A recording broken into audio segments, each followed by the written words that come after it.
দর্শক, এই মুহূর্তে নির্বাচন কমিশনের রাষ্ট্রপতি নির্বাচন নিয়ে একটি ব্রিফিং চলছে, আমরা সরাসরি যুক্ত হব সেখানে। ফখরুল ইসলাম আলমগীর এর প্রস্তাবক ছিলেন আমাদের বিএনপি স্থায়ী কমিটির অন্যতম সদস্য, একজন বিশিষ্ট রাজনৈতিক ব্যক্তিত্ব এবং একজন শিক্ষাবিদ, বিএনপি স্থায়ী কমিটির অন্যতম সদস্য ডক্টর আব্দুল মঈন খান।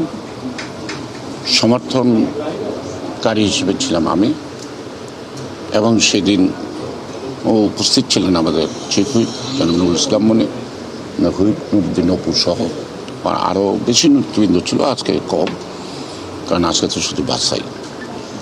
তো আপনাদেরকে আনন্দের সাথে জানাচ্ছি যে আমাদের প্রার্থী মির্জা ফখরুল ইসলাম আলমগীর 23তম বাংলাদেশের রাষ্ট্রপতি নির্বাচনের প্রার্থী হিসেবে বৈধ ঘোষিত হয়েছেন। এখন আমরা অপেক্ষায় থাকব 20 তারিখে নির্বাচনের জন্য। আপনাদের ধন্যবাদ।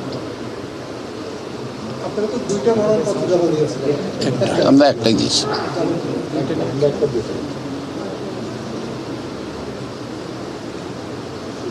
ওকে, থ্যাংক ইউ।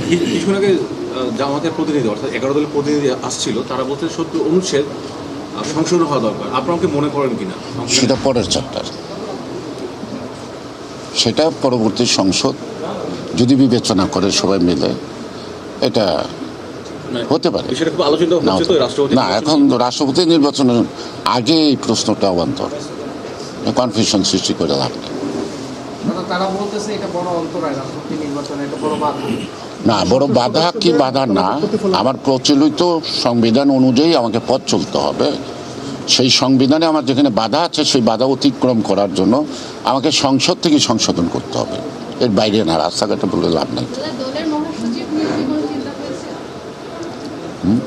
দলের মহাসচিব নিয়ে কোনো চিন্তা ভাবনা হয়েছে কি? দলের মহাসচিব নির্বাচন কমিশনের চিন্তা ভাবনা, এটা আমাদের গুলশান অফিসে আমাদের স্থায়ী কমিটির চিন্তা ভাবনা। আপনার দলীয় দর্শক, ইসিতে রাষ্ট্রপতি নির্বাচনের প্রার্থী বৈধতা ঘোষণার পর ব্রিফ করছিলেন বিএনপির প্রতিনিধি দলের সদস্য গয়েশ্বর চন্দ্র রায়। আমরা সরাসরি ছিলাম সেখানে।